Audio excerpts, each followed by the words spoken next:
Chrétiens, chrétiennes et les appelés en Christ, bonjour. Voilà la suite de la première vidéo sur la révélation du nom de Dieu. Vidéo 2 sur 2. Nous allons parler ici, après l'interlude de la première vidéo, qui était là pour nous éclaircir sur la suite des explications. Nous allons parler ici du nom de Dieu dans l'Ancienne Alliance, que beaucoup appellent l'Ancien Testament. Dieu a révélé son nom dans l'Ancienne Alliance, mais pas tout. Voyons le nom de Dieu révélé dans l'Ancienne Alliance. La Bible, c'est quoi? Elohim, Dieu, s'est révélé à nous par les Saintes Écritures, à travers les prophètes et les apôtres. La Bible, c'est la révélation de Dieu aux hommes du vrai Dieu. Et dans cette révélation, Elohim, dont Dieu, nous a révélé son nom, comme on pourrait dire en deux étapes. Dans l'Ancienne Alliance, on voit que Elohim nous a révélé comme la base de son nom, qui est le tétragramme YHWH, traduit souvent par Yahweh,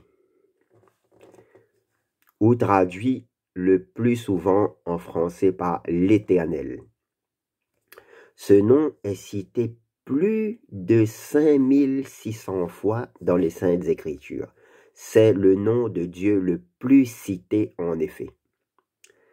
Dans le Tanakh, à partir de Matthieu jusqu'à Apocalypse, ce nom n'est plus utilisé car un autre nom nous a été révélé, le nom au-dessus de tout nom, qui est le tétragramme qui a été révélé dans l'Ancienne Alliance, YHWH, plus Yasha, c'est-à-dire Dieu qui sauve, qui délivre, dont Jésus-Christ, Yehoshua HaMashiach. Voilà le nom qui est au-dessus de tout nom, car aucun nom nous a été donné sous le ciel par lequel nous devons être sauvés. Acte 4, verset 12. Alors, nous allons développer ça. En plus, savez-vous qu'à l'époque du Seigneur, le mot Dieu n'existait pas? Le mot Dieu est une traduction, ne l'oubliez jamais, car le tétragramme n'a qu'une seule prononciation que personne, même aujourd'hui, ne sait. Car dans l'écriture hébraïque, il n'y avait pas de voyelle. Commençons par le premier nom, YHWH, Yahweh, qui fut révélé dans l'Ancienne Alliance et qu'on a vu qu'à partir de Matthieu, ce nom n'est plus cité, remplacé par un autre contenant toujours ce premier nom, qui est une base pour le second nom révélé. Comme je le disais, Dieu nous a révélé son nom par étapes. À l'époque d'Abraham, d'Isaac et de Jacob, ce nom n'était pas encore révélé. Ce nom fut révélé en premier à Moïse, Moshe. Le tétragramme YHWH, Dieu a envoyé Moïse délivrer son peuple du joug de l'Égypte, de l'esclavage. En Exode 3, verset 14, il est écrit, Dieu dit à Moïse, « Je suis qui je suis. » Et il dit aussi, « Tu parleras ainsi aux fils d'Israël. Je suis m'a envoyé vers vous, dans le but de les libérer, de les sortir de l'Égypte pour l'exode. » Ici, je suis qui je suis est Eye Asher Eye en hébreu. C'est de là que vient le nom, le tétragramme Yahweh YHWH, qui veut dire en hébreu Yod et Vav, He, les 4 lettres. En Isaïe 52, verset 6, il est révélé le nom de Dieu. C'est pourquoi mon peuple connaîtra mon nom. C'est pourquoi il saura en ce jour-là que je suis Baal. Voici, je suis.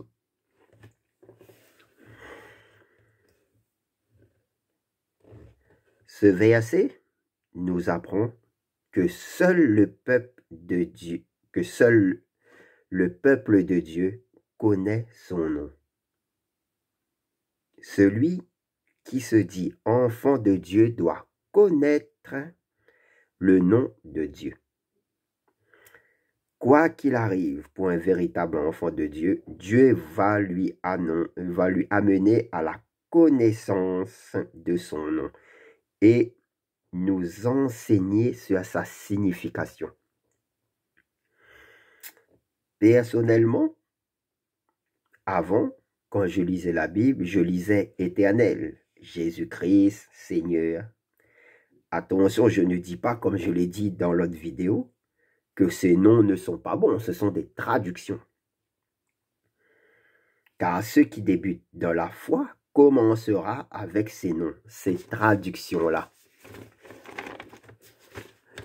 En étudiant la Bible et guidé par le Saint-Esprit, j'ai vu que les noms que nous avons ne sont que des traductions. Donc, je suis parti à la source, l'hébreu et le grec. Et j'ai découvert le tétragramme YHWH,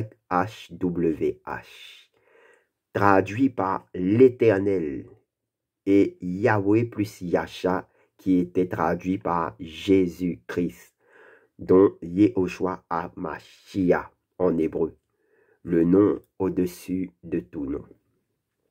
Plus on se plonge dans l'étude de la Bible, plus on apprend à connaître Dieu, plus il nous éclaire sur la révélation qu'il nous a donnée, sa parole. Alléluia.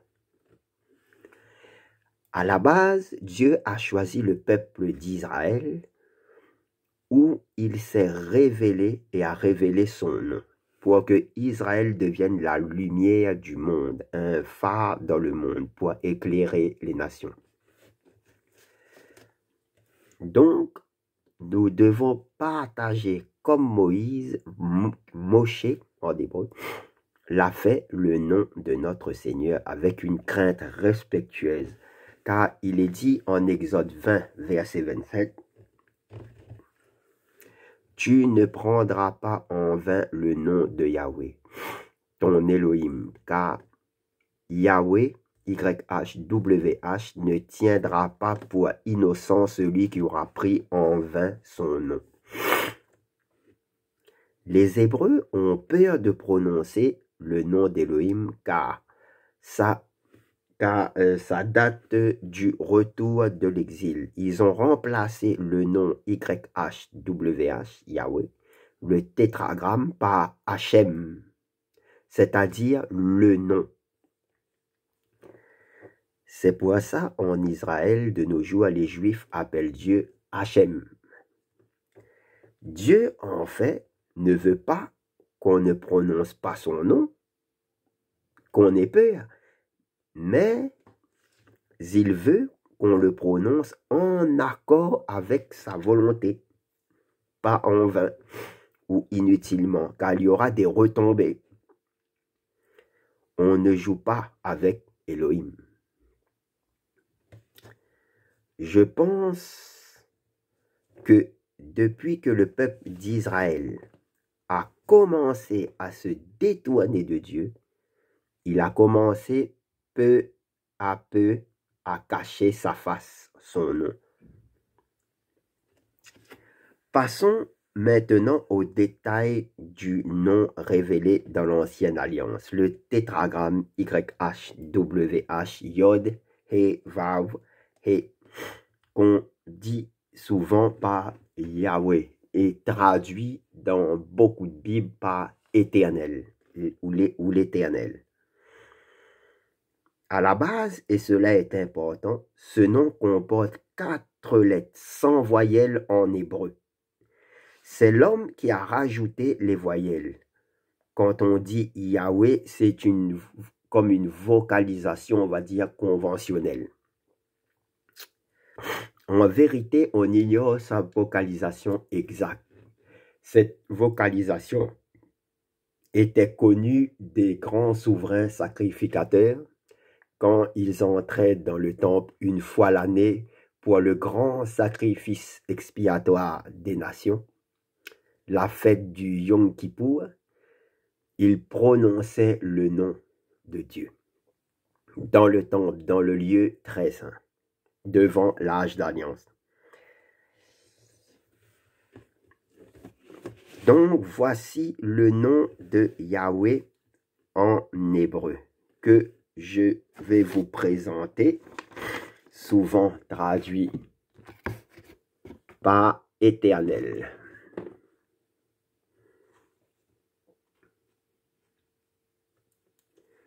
Ce nom, comme vous voyez, est composé de 4 lettres. 1, 2, 3, 4.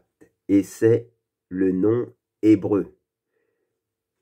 Y, H, W, H. Yod, He, Vav, He. Traduit par l'Éternel. En hébreu, on lit souvent de la gauche vers la droite. Le voilà.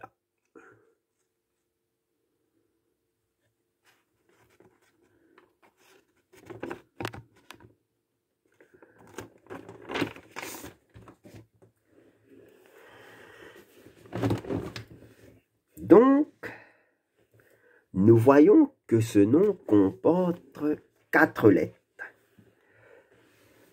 Yod, He, Vav, He. Et voyons ce que cela signifie.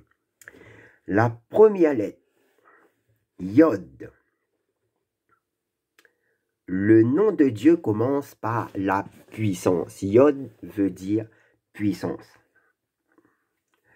Car notre évangile est un évangile de puissance. Car il est dit en 1 Corinthiens 4, verset 20, « Car le royaume d'Élohim n'est pas en parole, mais en puissance. » La puissance, notre foi chrétienne est basée sur la puissance de la résurrection, la mort et la résurrection de notre Seigneur Yeshua HaMashiach. Donc, la première lettre veut dire puissance. Mais il a aussi une autre signification. Le germe, ça veut dire aussi le germe. Ensuite, passons à la deuxième lettre. La deuxième lettre de l'hébreu, He, qui veut dire louange.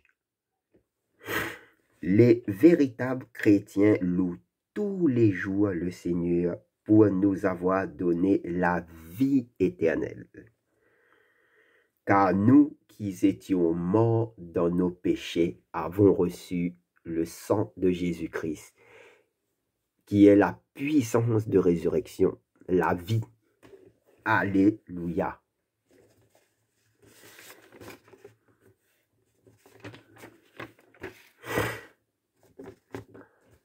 Dans Genèse 47, verset 23, la lettre E, He, a été traduite aussi par voici, qui veut dire présentation. Ça veut dire je vous présente. Mais la lettre He veut dire louange avant tout. La louange. Ensuite, la troisième lettre, le Wav, ont trois significations. Clou, vie et crochet. La lettre Vav veut dire le clou.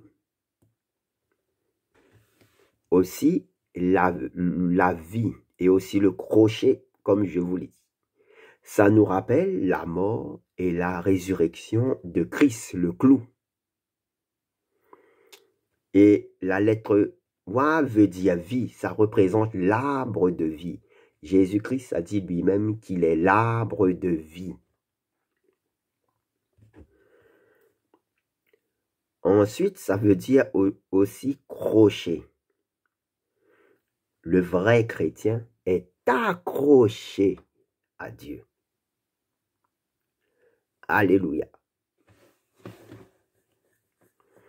Jésus a dit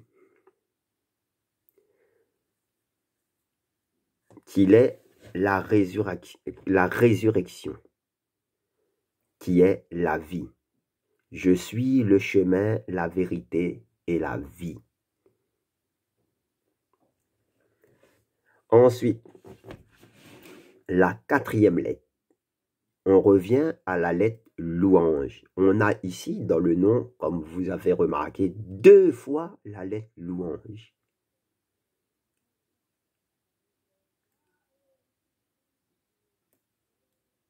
Donc, qu'est-ce que ça veut dire?